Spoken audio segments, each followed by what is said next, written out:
Hey, welcome to another session of Thanksgiving with Barb and Jeff. I'm Barb, that's Jeff.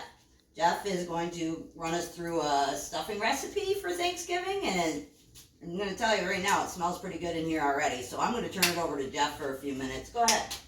Um, just a couple things up front. Again, this is just how we do it.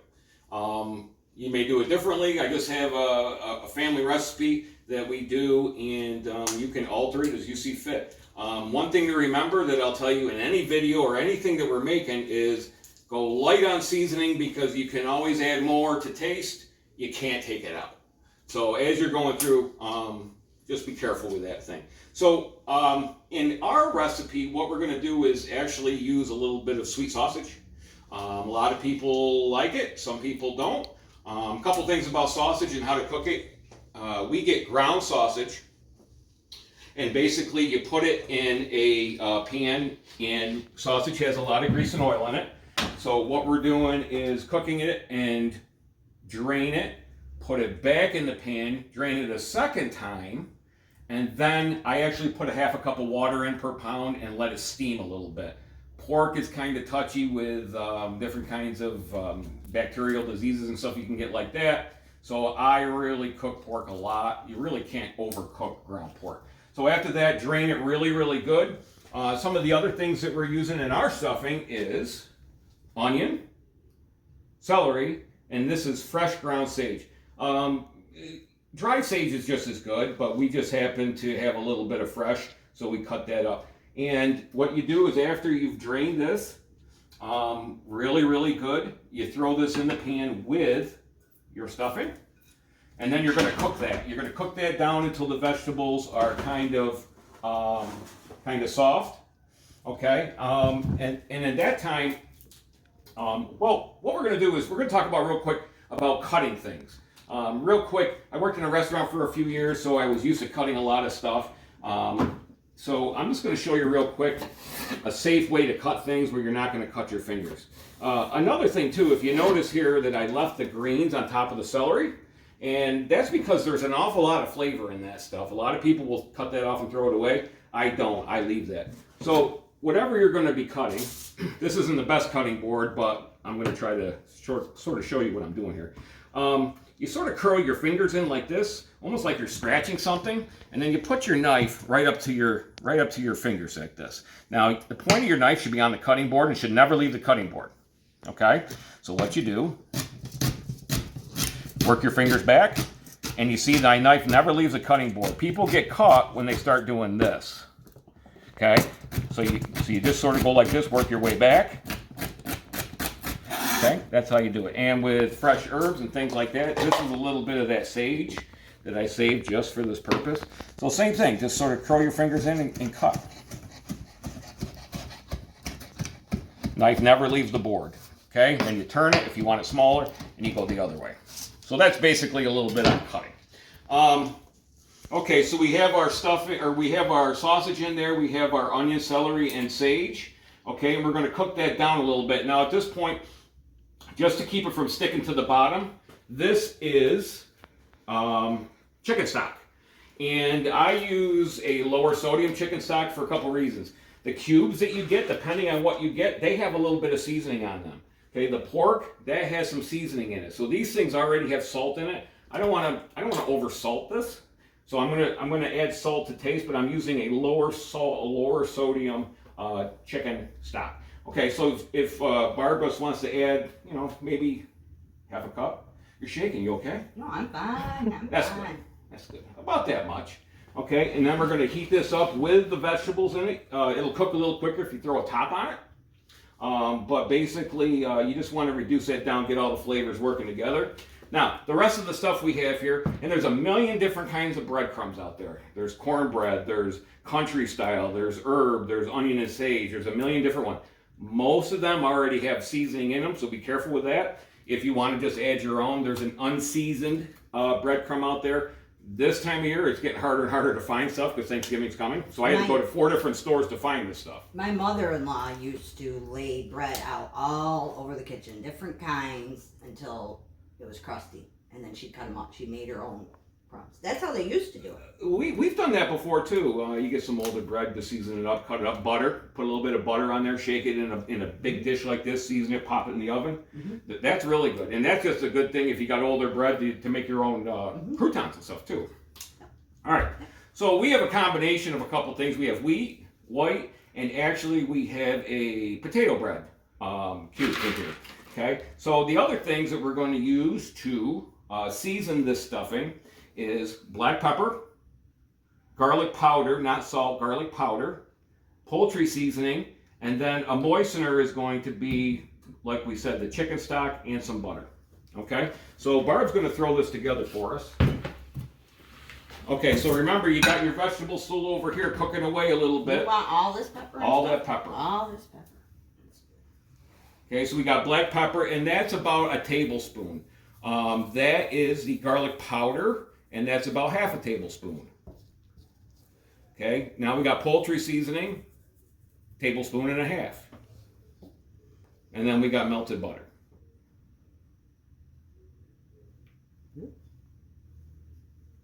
Not so melted much anymore, but okay. Now, what we're going to do is add just a little, about half of that much in there.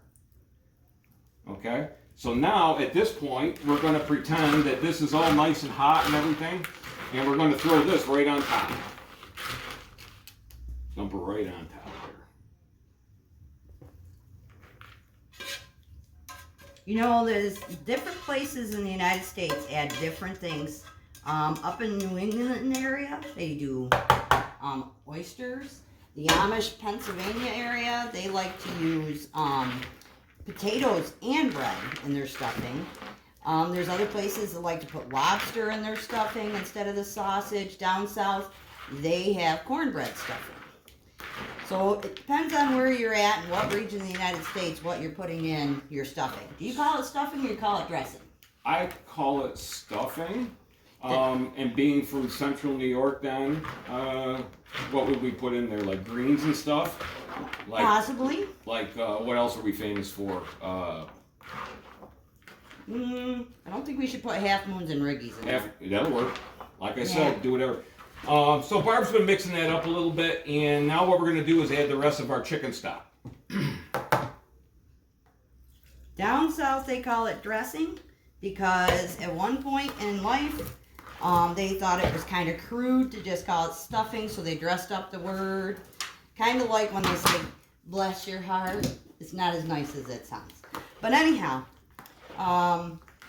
and actually the first Thanksgiving they did not have stuffing. Most likely they had wild rice,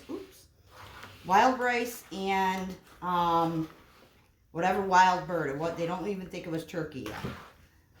It wasn't until Abraham Lincoln decided to proclaim Thanksgiving that they started using turkey. Yeah, Abraham Lincoln was a good guy. He was. He was a good guy. Do you know that Benjamin Franklin wanted our national bird to be a turkey?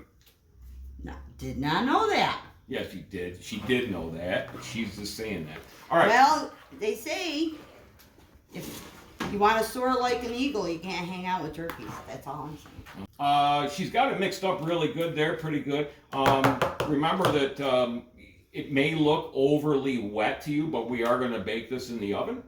Okay, so what we're going to do now is put this in a pre-greased pan. I'm going to try to do this carefully. The first stuffing actually came about in 200 to 300 AD, and it could be anything from vegetables to gut meats to... Gut meats? What? And stuff. Yeah, no. Yeah, that was back in 200 to 300, and they... You know what they really preferred to use stuffing with? It was an animal called a dormouse, which was like a gopher or a possum, and that's what they stuffed. They stuffed their gut meat stuffing into a mouse? Dormouse, that's what it was called. It was more like, it was a size, it actually sounds more like a rat, but that's what they preferred back in 280. In Kentucky, they go and get several of their favorite sandwiches from a barbecue joint, and that's what they use to stuff the turkey. Pretty much that's it now. So what we did is we preheated an oven to 400 degrees. Okay, we're gonna cover it up. Now, it's important to remember, if you like your stuffing crunchy and a little bit on top, you're going to take that foil off with about 20 minutes left. I would say at 400 degrees, about 30 to 35 minutes. Like I said, about halfway through, take it off. Take that foil off and you'll get a little bit more of a crunch to it. This is what you should come out with, something like that. No wonder it smelled so good in here. We had a Okay. little secret going in the oven. As you can tell, a little crunchy on top.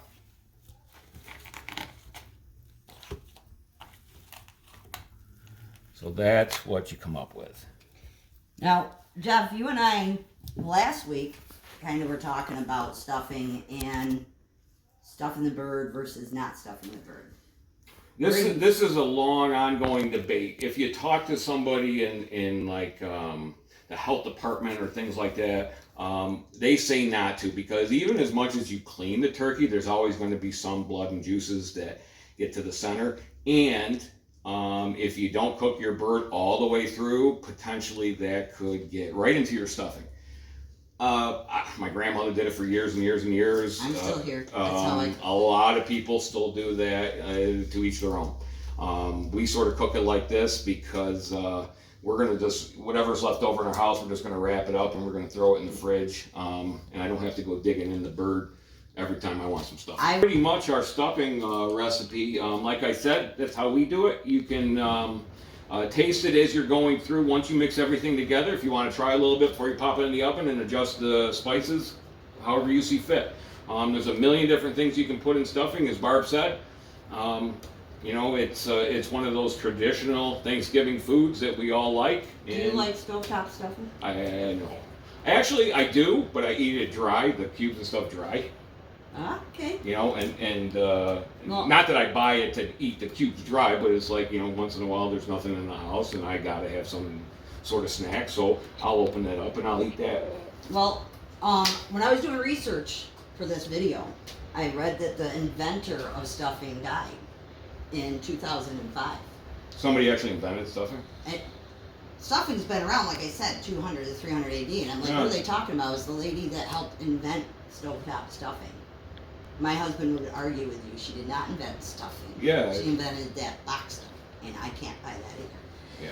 Yeah. Do you know George Carlin had a famous line about Thanksgiving? I love George Carlin. He We're having something different this year for Thanksgiving. Instead of turkey, we're having swan. You get more stuffing.